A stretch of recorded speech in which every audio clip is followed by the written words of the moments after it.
karon ba hadlok pero sa ulan. Nayon diri sa GS, ayaw ka hadlok kay naguban ako kanimo. Ayaw ka balaka kay ako mao ang imong Dios. Ligunon og tabangan ko ikaw panalipdan og luwason. So mo isaad sa Dios. So ayaw ka hadlok kay naa siya maguban kanimo. No? Luwason ka, tabangan kaniya sa tanan niya na kung anaa ka sa kaliskanan. So nganong mahadlok man ta? Nga naa may mga saad ang Dios.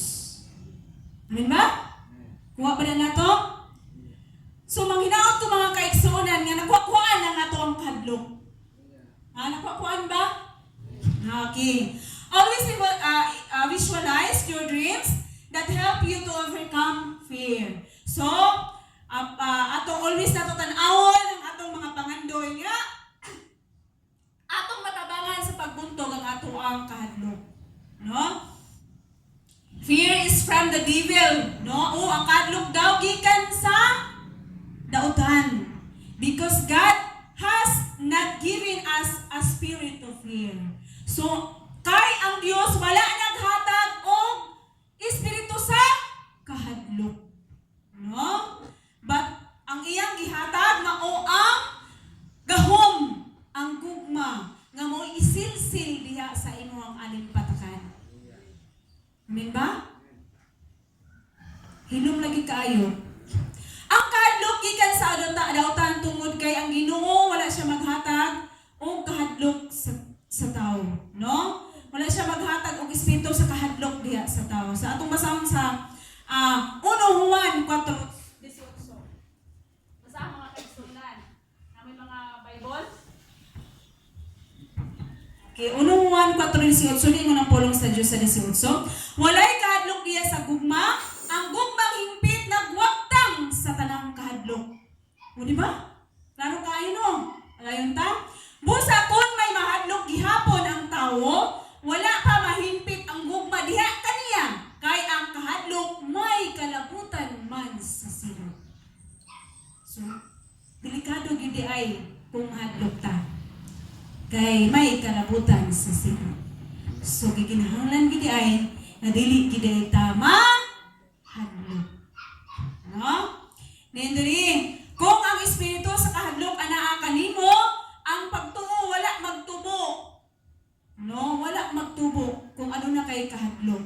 It's because ang kahayag o kangitngit dili man gid siya magkuyo. No? Igsoon, ayaw kahadlok, no? Adi gid ta mahadlok o buntugon nato ang kahadlok because God promised nga anaa ang iyang presensya.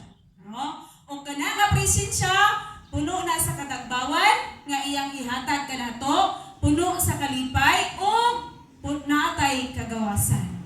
No? Mga kaigsunan, kung ang Dios naghatag sa tanan nga adunay kung ang Dios naghatag nga sa tanan nga aduna siya paglantaw kanato, no? Aduna siya paglantaw kanato o mahimo ni nato diriha sa kalibutan, no? Gihatag man na niya nan buhata. No? Sugdi karon mga kaigsunan, no? Kay gihatag man na niya. So dili ingon nga ikaw gyud magbuot-buot, no? Si Jesus adunay mga paglantaw kanatong tanan.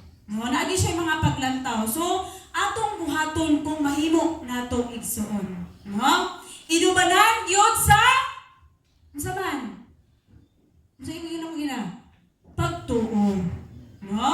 Inubanan gyud sa pagtuo nga adunay pagbag-o, no? Aron makap-on nato ang ato ang mga pangandoy. Uban ang himaya sa Dios, no? Kay ang pagtuo mo nay attractive diha sa Dios. Amen ba? Kung ang kahadlok kay kanang kahadlok attractive sa mga dautan, no? Muna mga kaigsunan nga kung nataw na tapag-usab diha sa Dios, amen ba? Igsuon ayaw kahadlok. Di ba? Ganong hadlok bang ka nga na ang Dios sa imong magkuyog? Ganong hadlok bang ka nga ang Dios nagpuyog man sa imong kinabuhi? Amen ba? Nakuha ba na nato? No? Tungod kay ang Ginoo naaman kanimo, so dili gyud ka mahadlok.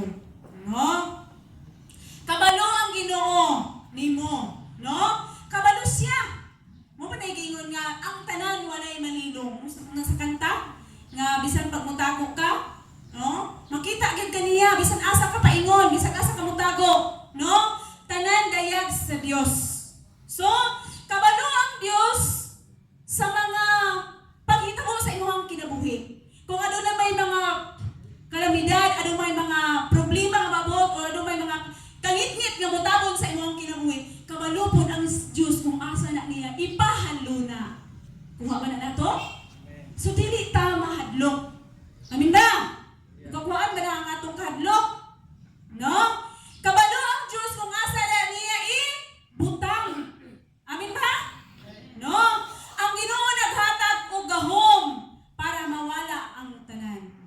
No? Gamhanan siya. So, magpasakop o magpapuno kanunay kita diya sa Ginoo. Tungod kay si Jesus ang pinakalabaw sa tanan nga nagpuyo diha kanimo. Amin ba? Okay. Dili ta niya pasagdan, no? While aniya ta dinhiya sa kalibutan. No? Igsuon, buntugon nato ang atong kahadlok o pagpadayon ta sa pagpangalaga. Amin ba? Okay. So sa akong gikaingon ganina, kay ang kahadlok may kalabutan sa silot. Kay ang kahadlok mao ni siya mubabag kanimo maimbis kay wato kag langit, tungod kay aduna kay mga kahadlok dinhiya sa kalibutan, mababagan ka. So dili ta makadiretso sa atong destinasyon. So gusto mo madili ta makatog sa atong destinasyon? Ha? Oh. So gusto ta nga makaabot kita sa destinasyon. So kay gusto man ta makaabot sa atong destinasyon, so dili ta mahadlok sa mga material o mga pisikal nga mga butang nga ania sa kalibutan. So ang ato ang gikadlukan mga kaigsunan nga kung mamatay ta, maabot pa gyud ang kamatayon, puhon daw kuno. No? Maabot pa gyud ang kamatayon, makasiguro ta nga dili ta makaadto sa impyerno. Amin ba? Unsa na oras sa mga kaigsunan? Kay alas 9:21 na gyud ko nagsugod. Ha? May igsoon? Hapit na kumuhuman. Ha? Okay. So bahala og dugay ta mga kaigsunan, basta kay ani ata nakahimo gyapon ta sa pagtigom, sa pagsimba sa balay nga alampuanan. Kung mahinaot ko mga kaigsunan nga sa ato ang kinabuhi, maaplikar gyud nato nga dili ta mahadlok. Kumbaga, naay ma-apply, no? Kay matud pa ganina sa pagsugod nako, by nature gyud ang kahadlok. Pero kung kanang kahadlok, naagi tay ma-apply lang bisag gamay pagkanindot sa tuwang kinabuhi. No? Sa una bitaw mahadlok gyud ko kanang naay mamatay. Kay kung mamatay, dili gid mo makit-an. No? Asa man mo makit-an? Imo pa ning hagilapon, asa man siya hagilapon? Nya si pastor murag ako nang ma-imagine nga siya ang naong, no? Ana kay mahadlok ang tao nga mamatay ang imong partner. Oh, pero mga kaigsuunan, dili ta mahadlok kung sigurado na ta sa atong kalag nga maadto na ang plano, no? Secured na kumbaga ang atong kalag. So dili na ta mahadlok mamatay. O dili na pud ta mahadlok sa atong kinabuhi dinhi sa kalibutan. So dili na ta mabalaka sa mga pisikal o mga material o mga butang tungod kay ang Dios naman mo ay ato ang gitugutan din niya sa tuang kinabuhi nga maoy magdumana. So unsa may inyong ikaingon sa tuang Sunday school karon nga sa to avoid fear. Ano? Buntugon nato ang kahadlok. No? Dili man sad sa ingon nga dili ta maning kamot. So maning kamot ta ang ato alang nga dili ba mahugawan ang ato ang tawhanon nga panglawas. Kay kini once nga mudawat ta sa tumbuhi nga Dios, once nga nataw na tapat usab, iya na ni ang ato ang Dios sa lawas. Iya na sa Dios ang ato ang kinabuhi. So nganong hadlok pa man ka, nga naa man ang Dios sa imo magkuyog-kuyog. Amen. Amen? Hilom gyud sila kaayo.